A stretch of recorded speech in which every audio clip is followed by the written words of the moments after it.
Good Lord. Rightio. So I've started the recording. You are now being recorded and it will be played on the Facebook page, Hey, if that's okay. So if anybody has a completed version to that. Oh, there you are. Hooray. Hi, hey, Christina. Hello, my love. You're looking good. thank In you. fact, you're looking like, looking at this point like the sun is kind of shining on the righteous because Oh, you just yes, have you that's just. the work right. Yes, that's All right. okay. So what I was going to do, and I guess that you guys have done this probably more than most, but I thought I would talk about a day in the life of, and what that actually looks like. So, oh, hang on, somebody else is. No, this is Joe. It Perfect. is. Okay. I'll introduce you.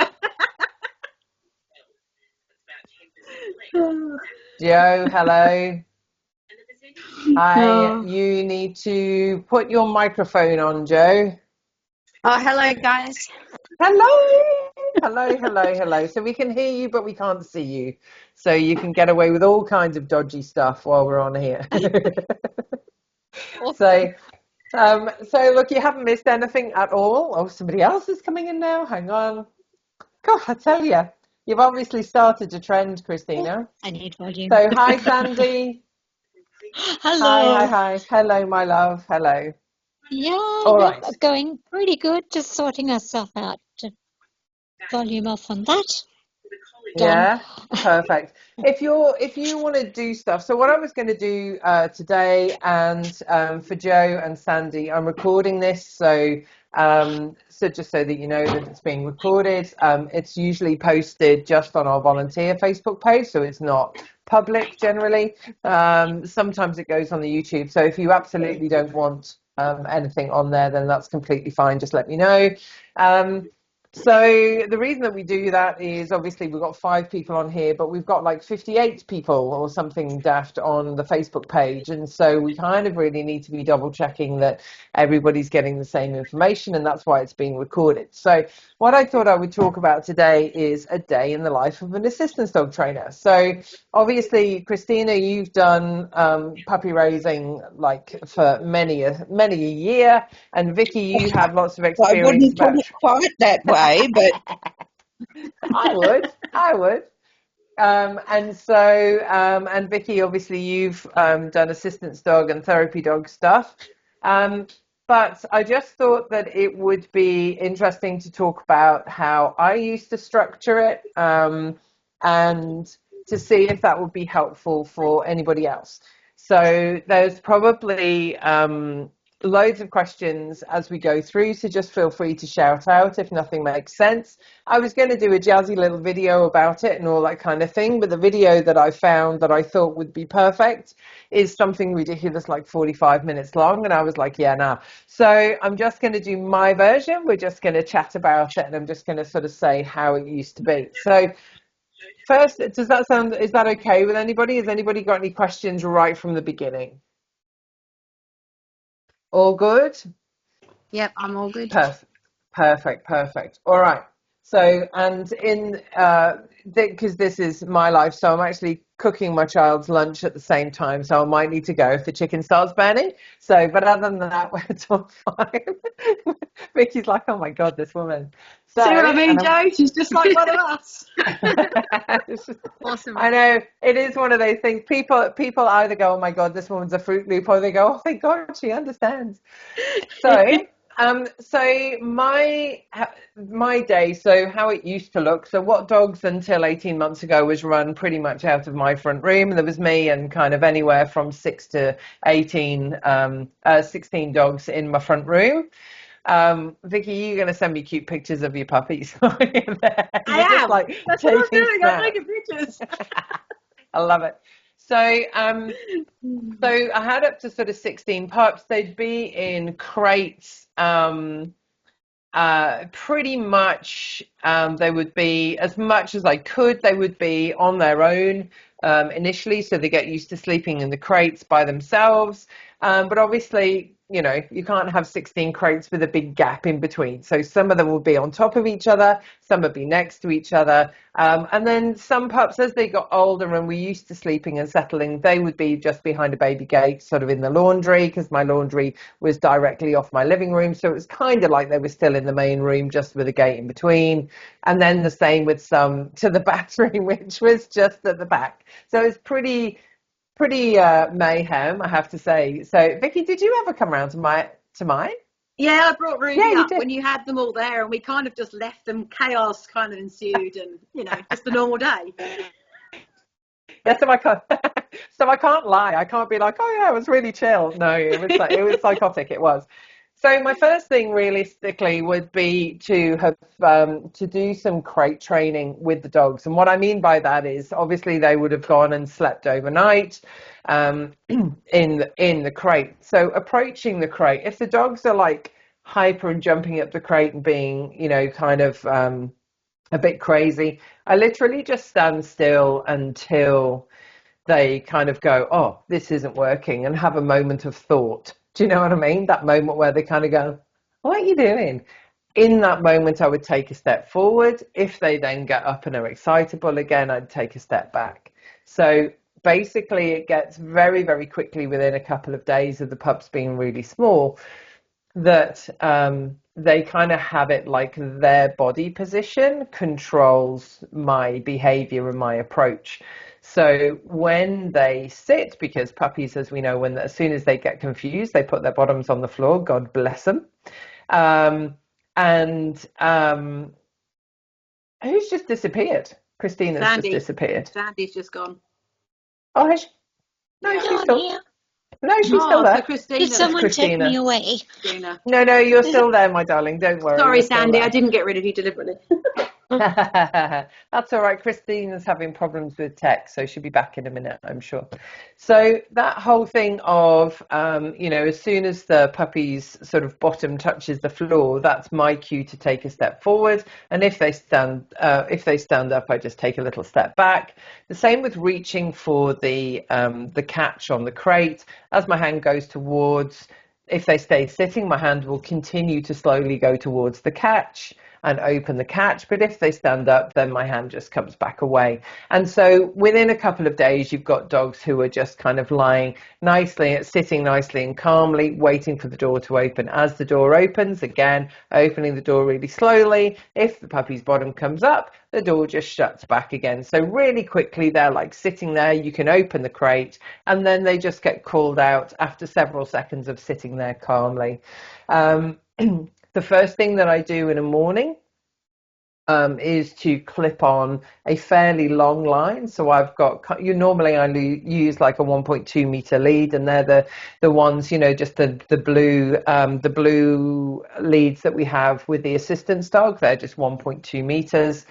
So normally I use one of those, but I do have, for the younger puppies, I do have a slightly longer lead that's about 2.5 meters, and we take the dog out, go out to the garden, and I stand still and let the dog walk around me. And then as the puppy, because it's first thing in the morning, so the pups all need a wee because they're bursting. So I'll go outside, stand still, the dog walks around me, so I'm not walking miles with the dog. And then when they go to the toilet, I just say do wheeze, but I do it as a command, as I would do later in the dog's life. So it's literally going somewhere like, come on then, do wheeze, come on, do wheeze, blah, blah, blah, do wheeze, do wheeze, do wheeze. And so what that actually does is it goes to the subconscious level of training. It's, good old Pavlov with his, classical conditioning and ringing a bell and the dog salivates, all that kind of thing. It's exactly the same stuff. So you have the dog's stimulus, which is needing to go to the toilet, and the result is actually weeing. If you have that stimulus of the dog needing to go to the toilet, and at the same time you say do wheeze, then that links on a subconscious level, and the result is the same. So, stimulus, result is going to the toilet. Stimulus and command, result is still going to the toilet. Eventually you get command by itself means going to the toilet. Now, invariably, people say to me after 2 weeks, they're like, oh, it's great. I can go outside and say do wees and the dog knows it and they just go to the toilet. That isn't what we're doing. We don't want this as a command. We want it as a psychological link, because what you want to be able to do is go to different environments. And when you know that, your dog had a wee about 3/4 of an hour before, you want to be able to go to say the do wees command, as it were, and it actually stimulates the body to pee. But that takes about between 3 and 6 months of doing it every time the dog has a wee. So our commands are do wees, and for poos, we actually use the phrase get busy. The reason that we say get busy is if you're out at like Joondalup shops or something and you go to a grassed area and you're saying get busy, get busy, get busy, and then the dog has a poo, they're like, oh, that's amazing. Whereas if you say, do poos, people go, oh, that's disgusting, because people are stupid. So that's why we use get busy, so that it's, let's just call it how it is. So that's why we use get busy. So it's not a directly relatable phrase. So people don't get offended straight away. That's the plan. So basically, that's then the dog has done a little bit of self-control around the crate, has been taken outside, has had a wee on the lead. We then come in and I would do the food. So that for me usually looks like maize bowl, some kind of treat dispensing toy that the dog's going to get the meal. If they're a young puppy, that they're going to get their full meal within about 5 or 10 minutes. If they're getting towards adolescence, it may be around about 15 minutes, but you want the pup to be able to have a substantial amount of food straight away so that they actually get satiated, so that they're actually happy with the amount of food they've got and they've had a full meal. Then you go outside, lead again, and this time you can walk around slightly in circles, which actually encourages the dog to toilet, to go for a poo. So then you use the get busy. Once the dog's had a wee and a poo and is being fed, they can be free in the house for sort of 20 minutes or so. And they pretty much just get ignored for that whole time. The reason for that is I just want them to be able to wander around the house, not be interacted with, particularly with people, and to learn that houses can be really calm places, and that's everyone's not going to go daft and give them loads of fuss. So that's within about half an hour of getting up. They'll have done the crate behaviour, they'll have gone out, toileted on the lead, they'll have had food, they will have probably gone out for a wee and a poo again, and then they're free to just mooch around in the house. Another 20 minutes or so, 25 minutes, they're just let out the back to sort of, a couple of them can go and play together, a little bit of a wee, and then they come in and they go back in their crates and they go to sleep. Now on a school day, what that looks like is going and being put in the car in a crate and padlocked in. So how I have it set up is that the crates have a bike chain through them and that goes through the headrest. So the crate is padlocked in. And then there's a padlock on each door as well, which means that wherever I'm going and whatever I'm doing during the day, I can leave the back windows open because the crate fills the whole of the back. I can leave the back windows open. I can leave the boot open, but the dogs are completely safe in there and secure in there. And I've never actually had a problem with it. Obviously, they've got water. They've got something along the lines of, a hoof or a whatever, something softer than a bone, so that they can kind of have a bit of a chew if they want to. But ultimately, normally there's 3 crates in there. So a large one at the back that might house 2 dogs, or even sometimes 3 if they're little puppies. And then ones for sort of individual dogs on what would be the back seat. That way I can go and I can decide what dogs I want to work in what area. So again, going through, we've done the crate obedience, they've been to the toilet, they've had food, they've had a bit of a mooch around, they've gone for another wee, and now they go into the car. So depending on what my goals are, so on my fridge I have at any one time, I've got the dogs' names. And obviously if you're just looking after one dog, then it's not so much of a big thing. But I've got the dogs' names, and then, it's really hurting. These are really bad ear things. They're killing me. So I've got the dog's names and the goal for that week. So if I've got a dog with dog distraction, I might be working on reducing dog distraction. If I've got a dog that's spooking a little bit with traffic work, I might be going and doing some stuff near busier roads. Like, what's my goal for the end of the week?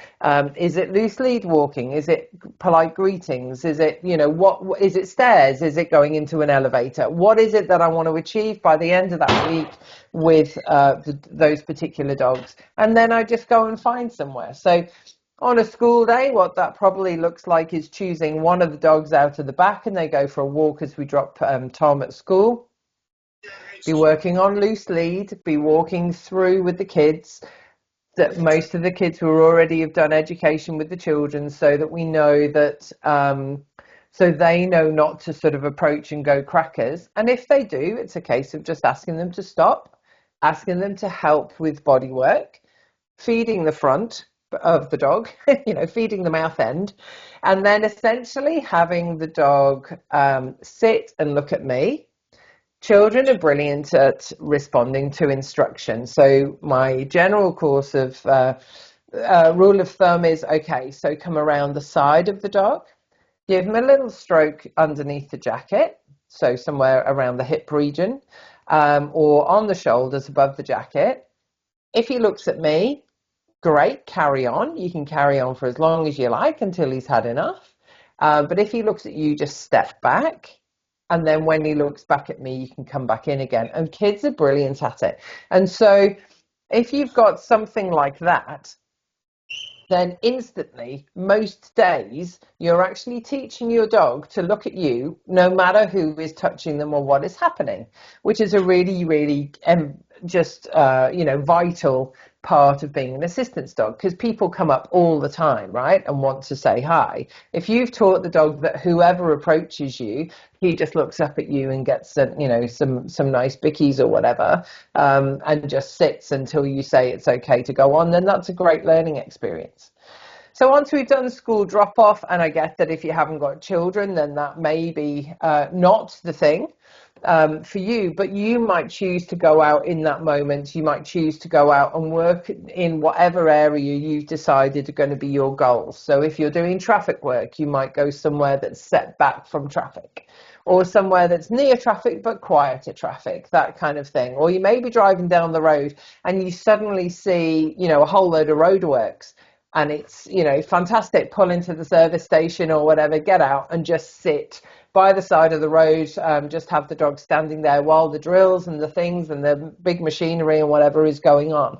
So whilst we have a goal of what we're aiming for, so in general mine would be, okay, I'm going to go to the shop and I'm going to do whatever. If on the way I see a perfect training opportunity, it's about stopping and going, actually, that's more important right now, let's go and do it.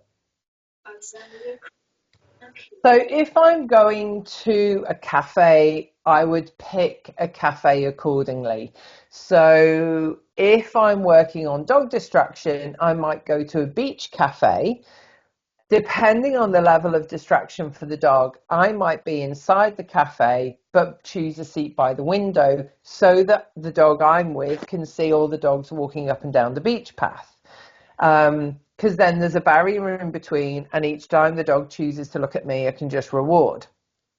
I might choose, if the dog's a bit further forwards in the training, a bit further on, I might choose to be outside if there's an outdoor area, if there's no other dogs around, and just watch what's going on.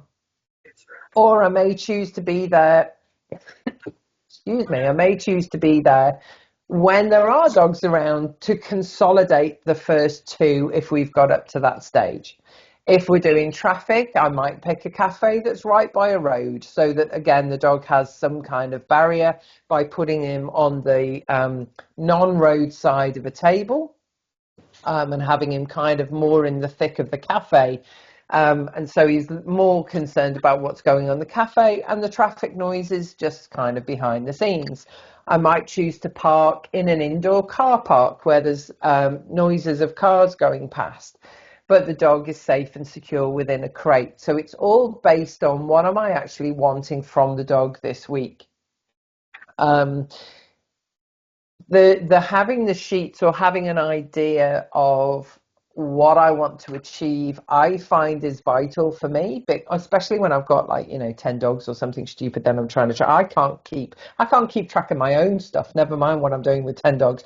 So putting that on the fridge and having weekly goals is absolutely ideal for me, and it helps me to consolidate what I'm doing. So in those weekly goals, and I think somewhere and I'll post them again, but somewhere on the volunteer Facebook page, um, there is a copy of the information around having a training sheet. So it looks at environment, it looks at the weather, it looks at the triggers for a dog and environment. How are you feeling? How's the dog feeling? What level of treats do I need? What's the goal that I'm aiming for in that particular session? What do I think is achievable in that session? What was the result? What would I change for next time? And what would be my expectation? So all of those things, and I'll repost it again so it's there, but all of those things are just worth sticking on the fridge. And you just go, right, okay, so that didn't work. I probably need higher value treats. Or I was a bit close, I would probably choose the other side of the cafe.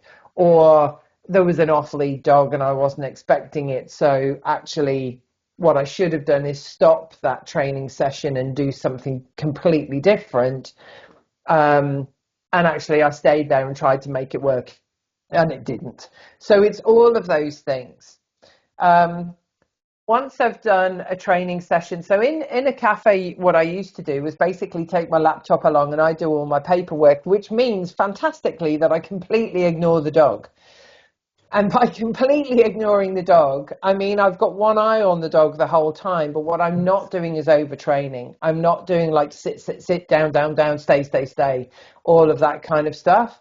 Because what I'm finding is, or what I have found is that puppies get really overwhelmed and they try and train you very, very quickly. So they're trying to work out what it is that gets you a treat, as opposed to just letting the puppy just lie down and go to sleep. It can sit for a while. It might get a little stroke. I have quite a short but loose lead. So if I've got a 1.2 meter lead, I've literally halved it. And I have it like an anchor on my leg. So the dog can only have that small sort of semicircle to investigate.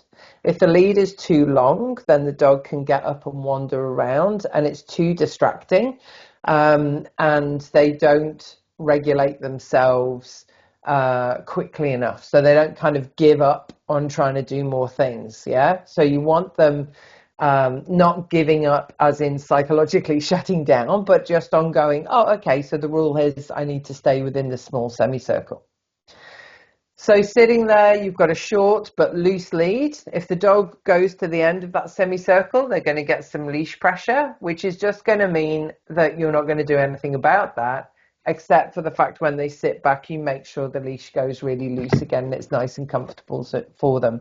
A little stroke, they will have down, another little stroke, enough they're going to fall asleep. And you can even put treats in front of their nose while they're actually asleep, so that when they wake up, they're rewarded for having been asleep. So that's me for a couple of hours, having done the paperwork or whatever it is that I'm trying to do, or the millions of phone calls or whatever the heck else it is that we have to do. And then the dog would toilet on the lead, back in the car for another sleep, and then probably go home in the afternoon for another sleep, because our puppies should be sleeping between 17 and 20 hours a day, like even through their adolescence, getting to, I'm sitting next to Angus, who is 8.5 years old now. He still sleeps at least 20 hours a day, because he's a very lazy article. And so if you set that up from the beginning, the majority of our clients need their dogs to have that level of sleep. The majority of our clients have stuff going on for themselves. So what they can't really have, unless it's somebody who needs it as a trained task, in which case we would use a specific type of dog for them. What they generally need is a dog who's just going to do their own thing. Snuggle up with them on a bed, go to sleep, and just not pester them for very much. It's another reason why I tend to work the dogs for 5 days out of 7. They tend to have 2 days just at home where they'll just go out in the garden. They may play with another dog, they may not. They may just have a game of, game with me where I'm throwing a rope toy, or I'm doing some training, or I'm doing some stuff. But ultimately, they have a couple of days off, because it then doesn't create the expectation of, no, we go out at this time every day, and we go and do this at this time every day. And by the way, why haven't I been out for a walk today? Because I need 2 hours to burn off my energy. By going out for a walk for a couple of hours, you can, depending on the dog and the type of walk you're doing, you can actually increase their cortisol level, and it takes 72 hours if they've gone over threshold to come back down. So if you then take them out the next day as well, then the cortisol goes up again and it never comes down, and that's when you get really high hyper dogs. So in the afternoon, we might do school pickup again, or instead of going to a cafe, we might do like a bit of trick training, or go to an environment where I can build whatever we've been doing at home. So if we've been doing at home, we've been doing like loose leash working, and then like teaching the touch, or teaching a hup onto the knee, or whatever it might be. I might then go to somewhere like a shopping centre or whatever, and just go to the chairs just in front of the door. You're including just a different environment, and I would ask the same behaviors that I know the dog can do, and just go back to 100% reward and support, because now we've changed the environment. So I would increase that. And again, that's the sheets that are on the fridge saying, what am I working on? Okay, I'm working on the touch, or the, whatever it might be. Okay, I'm just going to do a little bit of that. The dog is now up to not just doing that at home. It might go out and do that somewhere else. Just pick a quiet environment and build on that. And then in the evening, I would generally, so they've had another sleep in between, they've had their tea. You get to kind of arsenic hour, where it's a race as to which one you give it to first, because they're all turned into psychopaths between about 4 and 6. And so that's completely standard with dogs. So in that time, I'll use that kind of energy, and I'll do some kind of high energy training. And what I mean by that is, it may just be touch, but I'm like, yeah, well done, brilliant. Maybe 5 or 10 minutes, but I get their brains really tired, and I just get them absolutely chilling out. Excuse me 1 second. That should be fine. It's just gone off. Just have a check. If not, put them on for another 10 minutes. Oh, fabulous. Forgotten to perfection. So within all that, you want to do that 5 or 10 minutes, put them outside to the toilet, and then that's it. They can either go in their crate, or tethered on a bed, or whatever it is, for the rest of the day, for the rest of the evening. And then last thing at night, they just go out for a wee, just off lead. They can all just go out and mooch about outside at sort of 10, 11 o'clock, and then start all over again the next day. So the dogs would be with me all day, but they're not getting worked all day. They're actually getting still that 20 hours, 18 to 20 hours of sleep. And they're also getting that kind of training so I describe assistance dog training as it being a way of being, but not a doing necessarily. So I find quite often that people want to train their dogs. They want to take them out. They want to train them and train them and train them. I would say more teach things at home. That's where your training session is. And then when you go out, you just want to be kind of gently introducing those things that you've done at home. Excuse me 1 second. What are you looking for, my love? Mayonnaise? Mayonnaise has seen the glory of it. Pardon? Back in England, isn't he, if he wants mayo? I know. Mayo on chips, man. Mayo on chips and chicken. Got to be done. The Aussies look at me horrified. It's terrible, isn't it? Absolutely terrible. So pardon? It's all right. I'm just telling my dogs off for barking at the door. Oh, so all right. Sorry, the dog's just been hit on the head with a big bottle of Coke. All right, so that's roughly how it all gets structured. So does that make lots of sense to everyone, or are you all kind of extremely baffled at this point? I might have missed the what do you call it, the magic horror hour in the afternoon around 4-ish. So we've done the morning, we've done the lunch, or we've gotten our lunch, and the dogs cruised, and then we work our way towards the afternoon around 4-ish. How does that part of the day go? Do you mean between lunch and 4, or from 4 o'clock Yeah, onwards? yeah. And then the 4 and then the after 4. Okay, so in the afternoon, honestly, I would, as long as the dog's toilet, if you've been out and done something in the morning, if the dog's toileted at lunchtime or whatever, then mainly it's sleep in the afternoon. You would then choose your to do your task stuff when the dog wakes up from their kind of early afternoon sleep. So that's that kind of hyper time when they're like, well, I'm going to get some food soon, and all of that. They're a little bit hungry, they're a little bit cranky, they're a little bit over threshold because they know that food is kind of coming fairly soon. And so within that, that's your time to do training and use their dinner as training with a few kind of other treats mixed in. So you would maybe you would measure out their food, take out a small handful and put in a little bit of shredded cheese, a little bit of something, so that every now and again they just get something different. So intermittent reward creates more enthusiasm than static reward, so or consistent reward. So it's a case, excuse me one second, Thomas, could you please close the door? Thank you. So consistent rewards, they kind of go, yeah, no, I just don't fancy that right now. As opposed to if you either sort of miss one every now and again. So it's like, well, I didn't get one for that sit because it was a bit kind of sloppy. Oh, but I got one for this when I sat really quickly. That's going to create more desire if they're working for their treats, or if they are varied treats so they don't quite know what they're getting.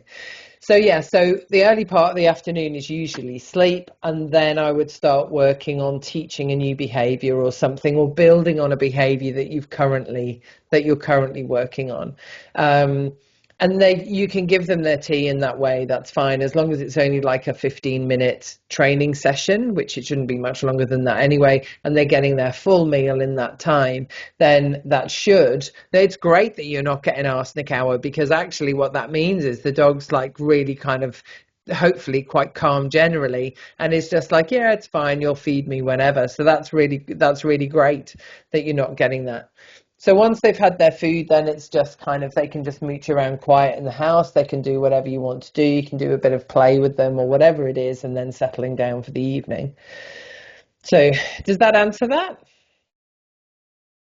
Yeah, there are times when he does do the stupids around 4-ish, but I kind of have the attitude of, well, if that's what you're doing, well, I'm not joining in.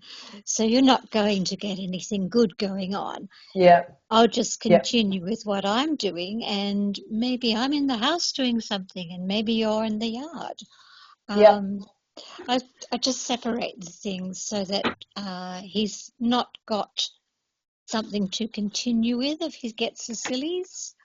Yeah. But yeah, like you were You saying, can. it's not every single day that he gets the sillies. No, it's probably days when he hasn't used his brain a lot, he'll get the sillies.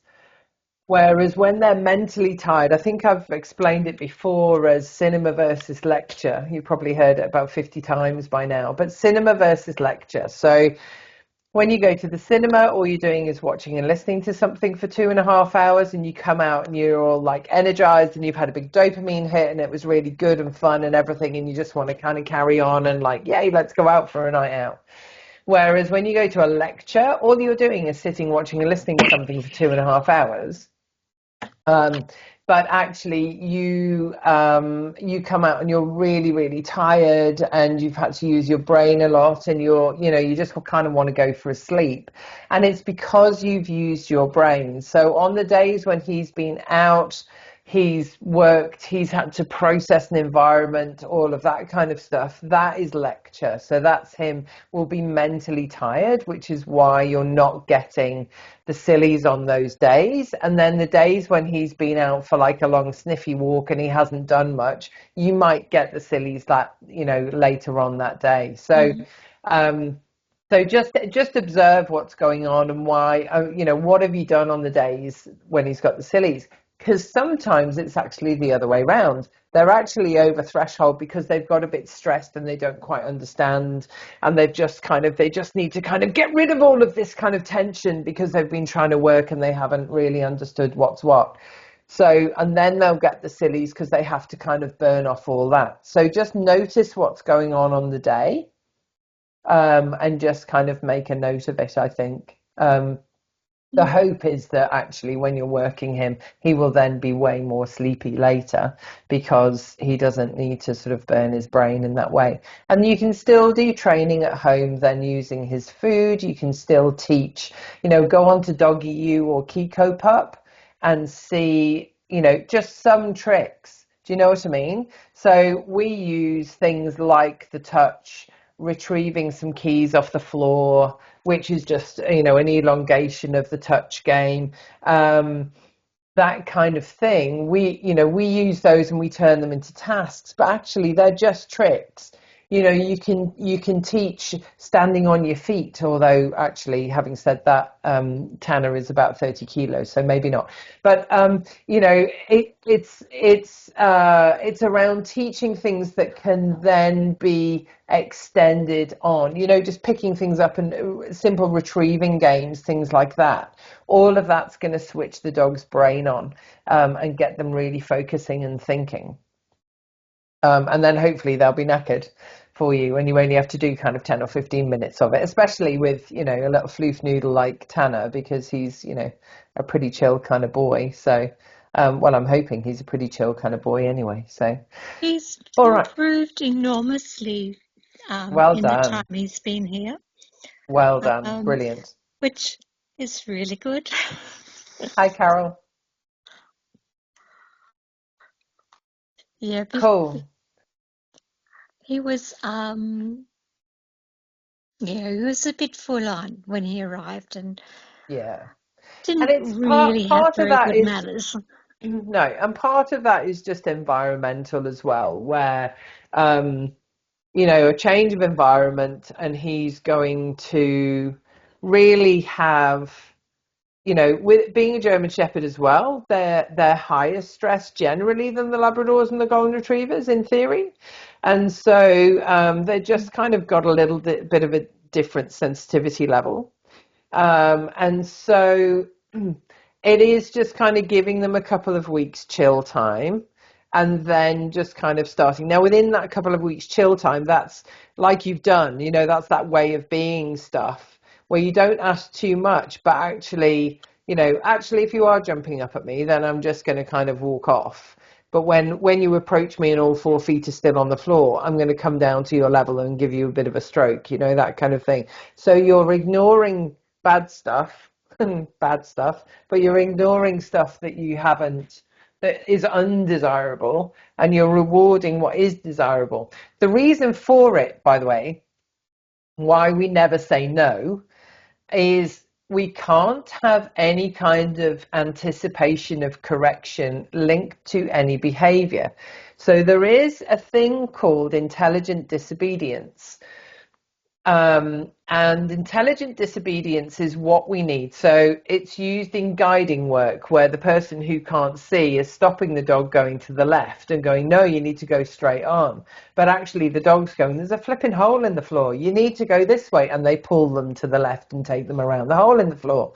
For us, it's something like, you've got somebody who's got maybe diabetes or something, and they're going, oh, you're doing my head in, go on your bed. And the dog is like, take a jelly bean. Like, they need to be really full on. And the only way they can have enough confidence to ignore what the person is saying and keep pushing is if they have no fear of consequence. So that's why we don't say no. That's why we encourage behaviors and redirect behaviors, rather than if a dog is jumping up and being full on, being like, oh, get off me. Actually, we would just step back so the dog, all 4 feet, go back to being on the floor. And then we would just reward the dog for being on the floor, just give it a little bit of physical praise or whatever. So that's roughly a day in the life of, and you just do that ad nauseum. It's like everywhere you go. So if you're going out in an evening, you're going to the theatre or something, that's cool. I would say always phone ahead. So you just phone, you go, just to let you know I'm bringing a dog in training. I know that assistance dogs have access rights, but I'm just informing you that I'm bringing the dog out as a matter of courtesy. And they go, yeah, sure. So I do that with restaurants where I haven't been before as well. And, anywhere that I'm going, like the cinema or whatever, I will normally phone during the day and just let them know as a matter of courtesy that I'm bringing a dog. I'll also have the dog always in jacket. It's always been toileted before we go anywhere. And generally I would be wearing, unless I'm like, on a date or something. But generally, I'd be wearing a work shirt so that people know that I'm actually from an organization. And so for you guys, that would be having an ID card, which we haven't done yet, but ultimately making sure that you have all of the, the collar, the lead, the jackets, the everything, so that it looks professional. The only reason that training dogs can be asked to leave. We don't have access rights for training dogs. However, if you phoned first and got agreement, then you have permission to be in that environment. If you are refused entry, again, training dogs are not automatically allowed public access. But when the dogs are qualified, obviously, they do have public access. I haven't been refused anywhere. I've been questioned, but I haven't actually been refused access before. With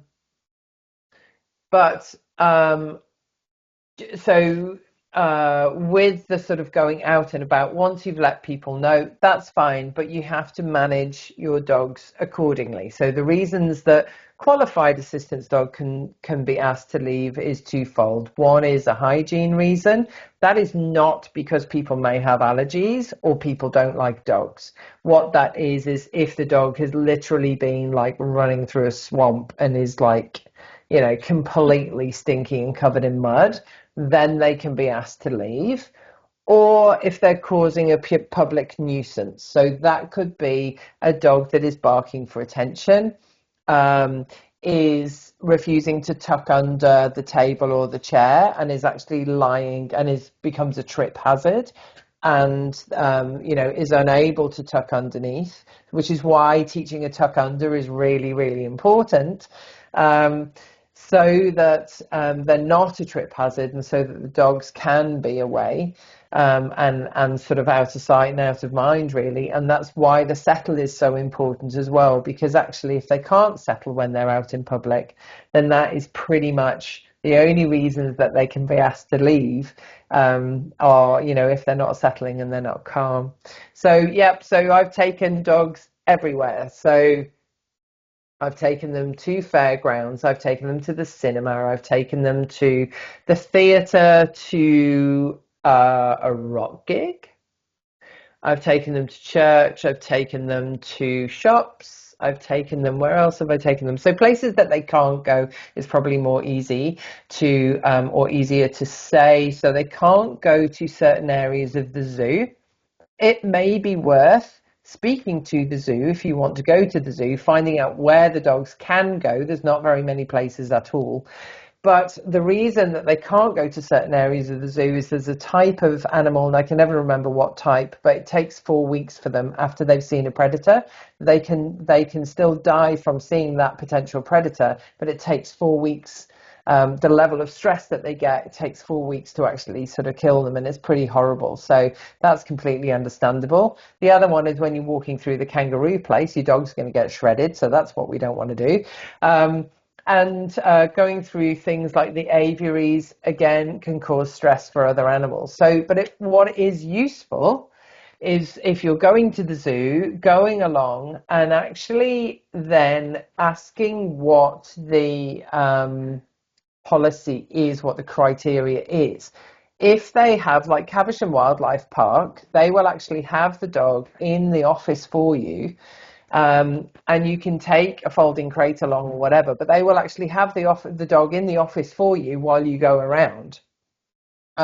Because all of how Caversham is set up is all of their pathways lead past either ground nesting birds or marsupials or these animals that take 4 weeks to die. So you're pretty much screwed, because that's just how it's set up, and it's set up that way for people, but they will work with you absolutely if you let them know first, and the dogs can stay in the office. Now, from our point of view, that's a really great thing, because the dogs get used to being with somebody else and being placed with somebody else looking after them. So we get to learn whether or not they're going to fret if they're left on their own.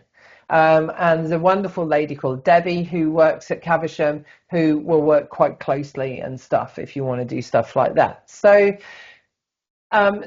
yeah, I mean, they pretty much just go anywhere. I just make sure that they are well toileted, that they are mentally tired because they've done quite a lot during the day, and they're pretty much just ready to sleep. So wherever I'm going, my expectation is that the dog will just settle down and go to sleep.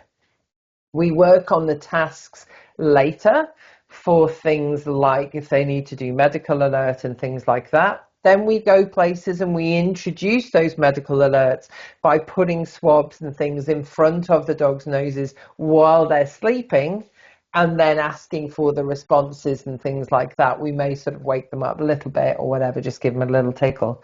So we can build that later. The most important thing for us is that chill out at the beginning. Oh, are you sick of hearing my voice? Because I am. So...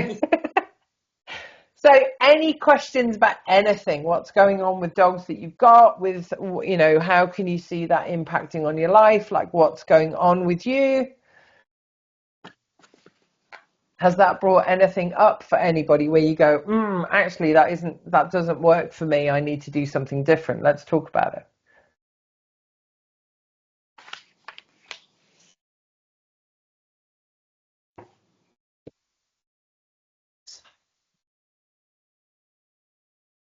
Who?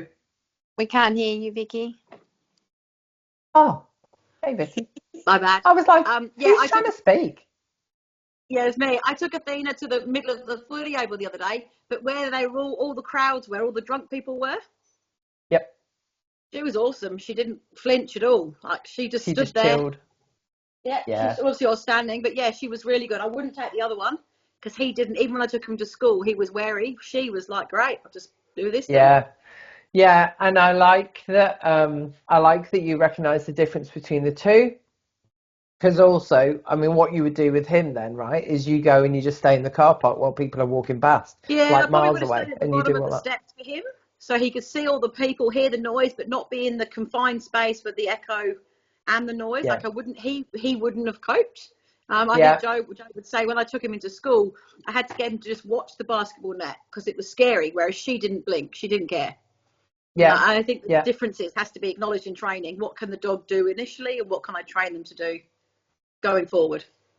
Absolutely, Vicky. Yeah, absolutely. And that thing of, you know, putting new goals on the fridge, you know, you would have a different one for Athena than you would for him. You know, like she's pretty bomb proof, and then him is like, well, okay, I need to take it. So I know that you know this, but so doing 3 consecutive sessions within a short time frame is more effective for dogs to learn than doing them like every Monday. Do you know what I mean? So you wouldn't kind of go, okay, each Saturday I'm going to take him for like 3 or 4 weeks. But what you try and do is speak to them and go like, right, okay, so on a Saturday, I'm going to be there in the morning. I'm going to come back at lunchtime, I'm going to come back in the afternoon, I'm going to come back in the evening. And by the time he's like chilled out in the morning while there's just ground stuff there, when teams have arrived at lunchtime, and then it just builds and builds, and then by the evening actually he may well be more settled, because this is now the fourth session.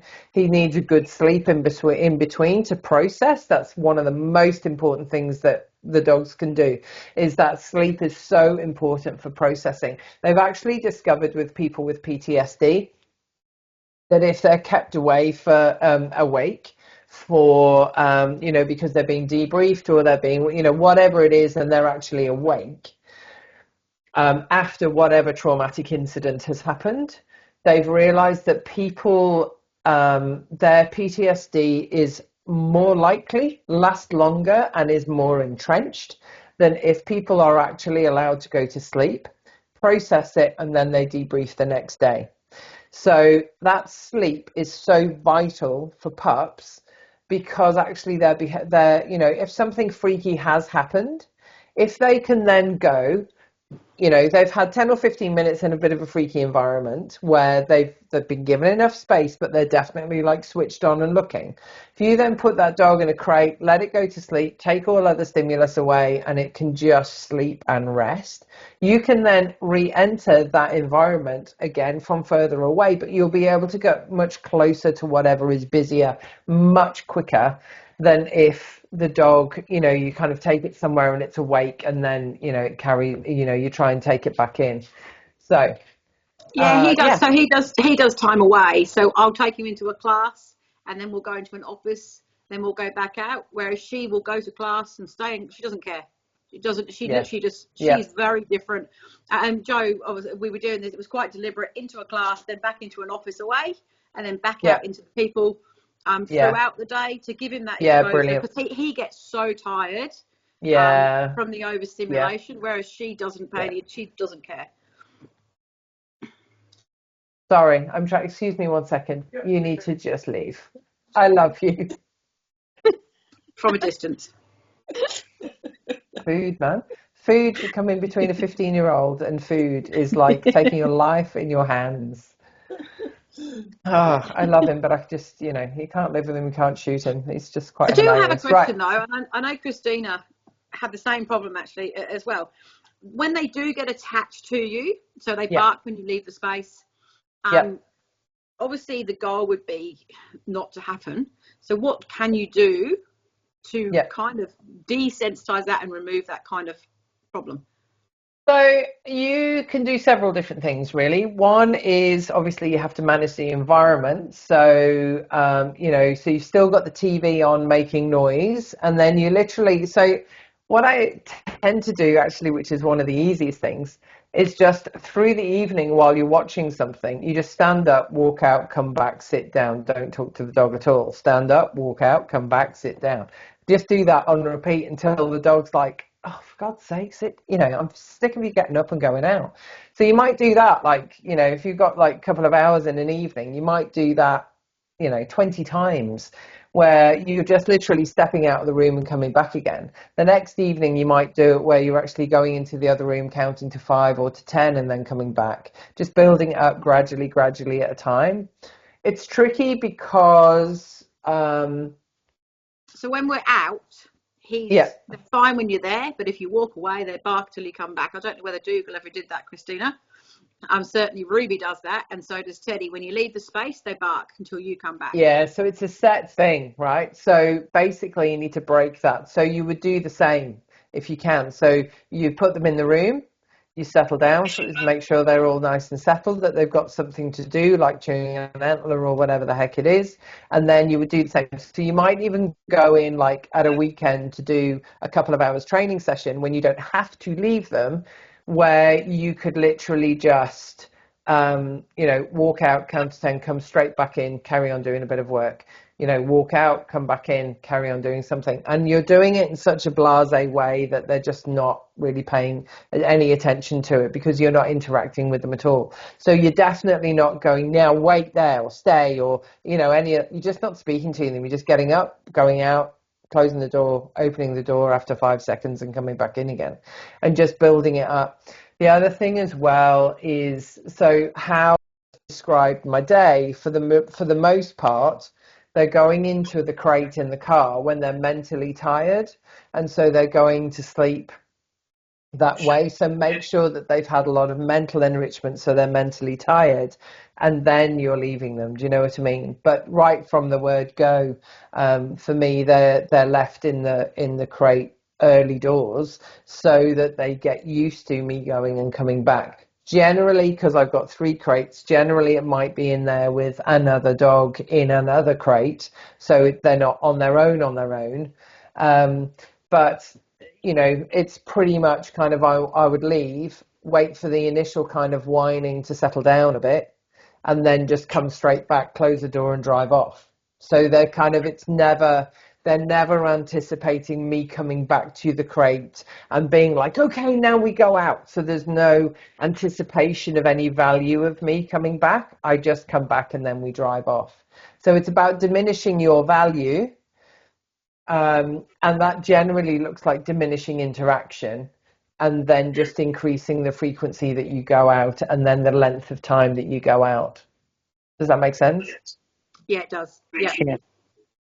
Yeah, cool. So I think that where Dougal is now, Christina, I think that Dave she hasn't left him much, but she's been working on making sure she goes out of the room and coming back as well. Yeah. So she's able to do that quite easily, I think, where she is. He's having the best time, by the way. Like, she's absolutely loving having him. It's absolutely brilliant. Like, he's just... Yeah.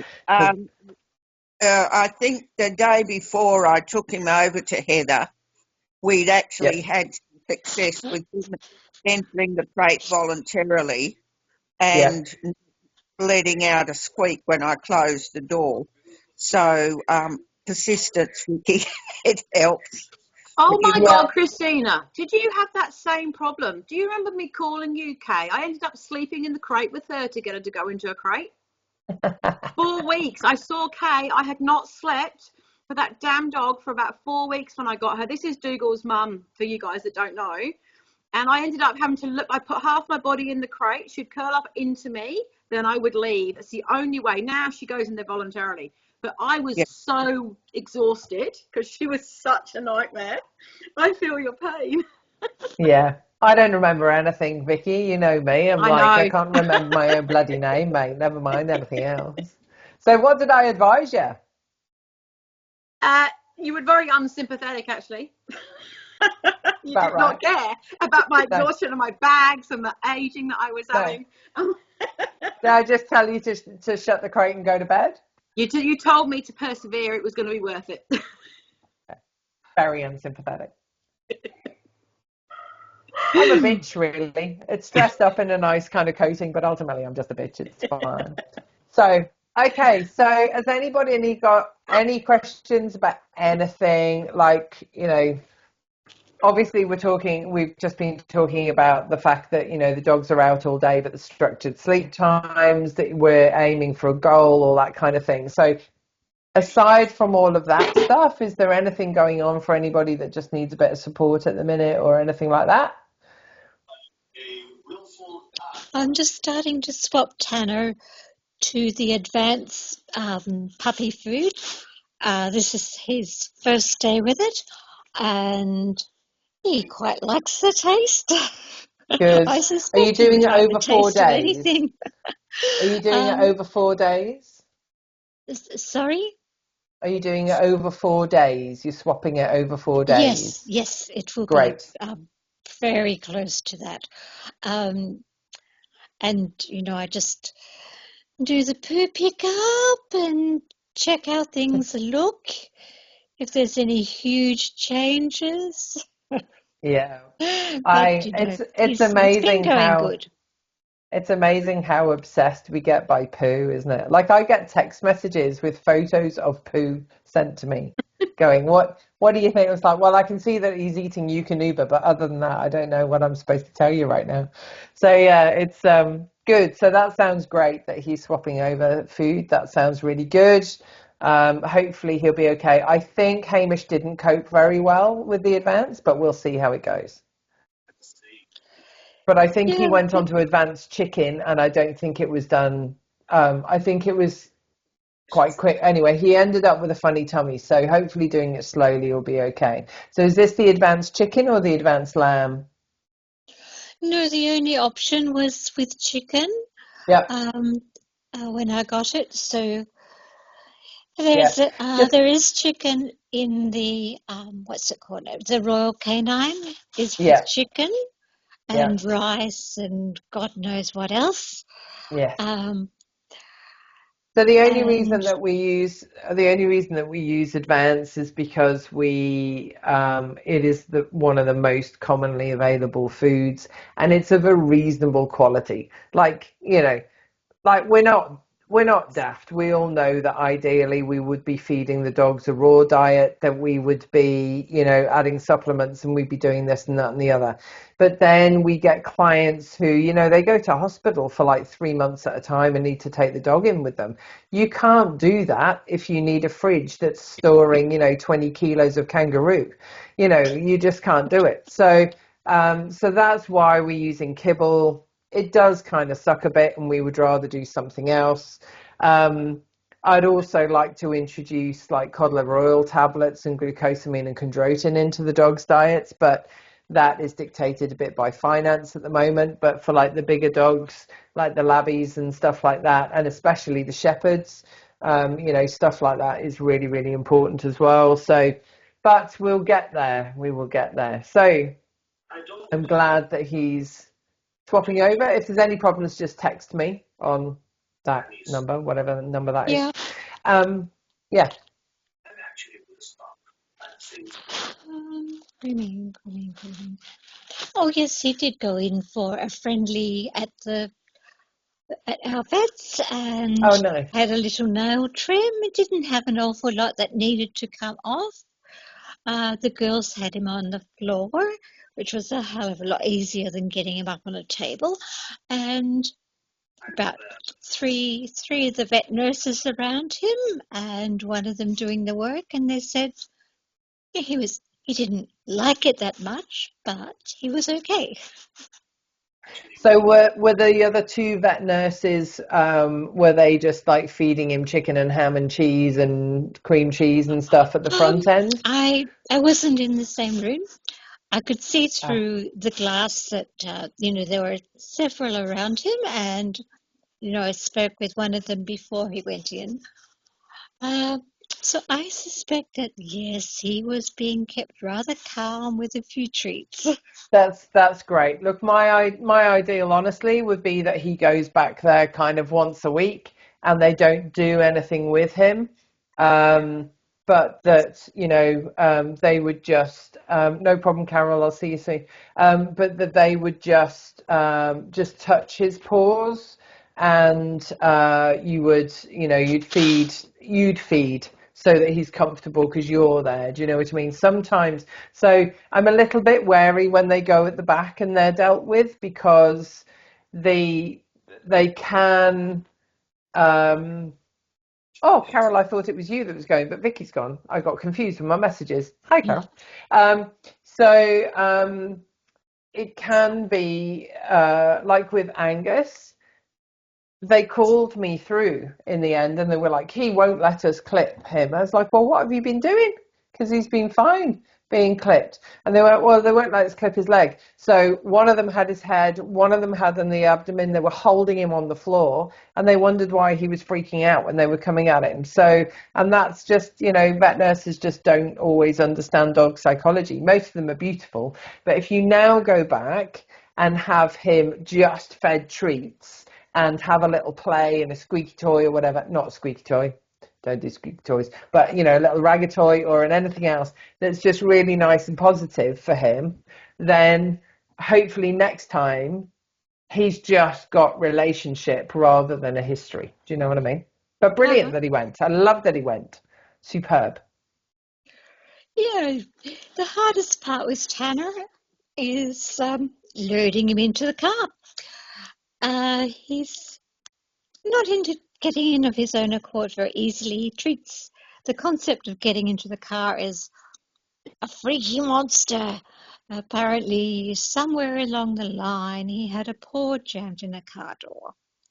I don't know. Oh, that's interesting to know. I don't know where or when. I don't know how far down the line, Okay. but I So, do know. so what I would do about that is I would feed him so you have the door open, put the bowl in the footwell, and just have him eat out the bowl. He will, as he moves the bowl, as he eats, he'll push it further and he'll put his front 2 feet in. So for like the next 2 weeks, just feed him in the footwell. And then what you can do is actually, if you pull the driver's seat and the passenger seat all the way forward, you can feed him in the footwell of the passenger seat. And then once he gets comfortable with that and putting his feet in, you can actually move it over to behind the driver's seat. So he steps in and steps across. Just make it really, really positive for him to be in there and do it that way round. So he's kind of going in because that's where he's getting his food. Don't make it about being in the car even or anything like that. When you do want him to go in, have both back doors open so that he's got an escape route going straight forward as well, so he's never going to feel trapped in there. You can literally set up the car so that you open both back doors, put a little bit of like chicken, ham, cheese, chicken, ham, cheese across so that he gets to go in, eat them as he's going and get out the other side and then come round and do it again. And then add in some kibble so it's less valued, but he's still getting the odd bit of cheese. And just have him doing circuits, walking through the back footwells and getting out the other side and just doing circuits. And then when he's really comfortable at that after a few sessions, then you would probably close the other door, have him go in, open the other door, have him go out through it. So that closed door doesn't mean he's going to be trapped. So you would allow him to go in while you're walking around. You just open the door and he can come out and continue to do a circuit. Once he's out, you close it again, go around, do a circuit, do it again, open the door, round he goes. So it just becomes, you're just training him for that eventuality of getting in without the door open, and see how he goes that way around. So the protocol is footwell first, a sit and a wait, and then a lie down. Eventually, once they're happy with it. So that if they're using an Uber, if the client's using an Uber, the dog doesn't just jump straight onto the back seat or anything like that. Going into the boot, I would do something similar where, try and make some kind of steps or something that's nice and secure, or reverse up to like, I don't know, if you've got a veranda or something, like a low wall or something like that, where they can kind of jump into the boot and be fed that way round. Feed them in the boot, chuck some food in, chuck some food out. The thing about teaching dogs to jump into a car is actually teaching them to jump out first. So it's almost like them jumping in means you're going to throw a treat out. Do you know what I mean? But they need to jump in first. So once they're sort of getting fed and they jump in there of their own volition, that's great. But you teach them out. So then they're like, no, I want to go back in there, because that's when you give me a biscuit to go out again. So does that make sense with the vet and with the car? Yeah, it gives me quite a few ideas Great. that I can work with. Good. Yeah. Good. I love it when you're on, Sandy. You come up with like the best things. I love it. It's absolutely superb.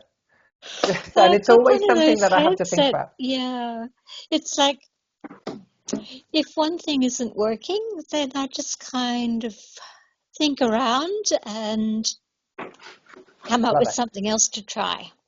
Perfect. All right then. So be thinking about what your goals are this week, where you're up to. Just write them on a piece of paper and shove them on your fridge. I'm going to post them on Facebook, on the volunteer Facebook page just now. Joe, if you want to stay on, and we can have a little chat, if that's all right, that would be great. Yeah. But everybody else, thank you so much. If there is anything at all, please feel free to get in touch, send me a text message or anything, all right? And Christina, I don't have a date for you yet, but I'm going to get one this week. Thank you.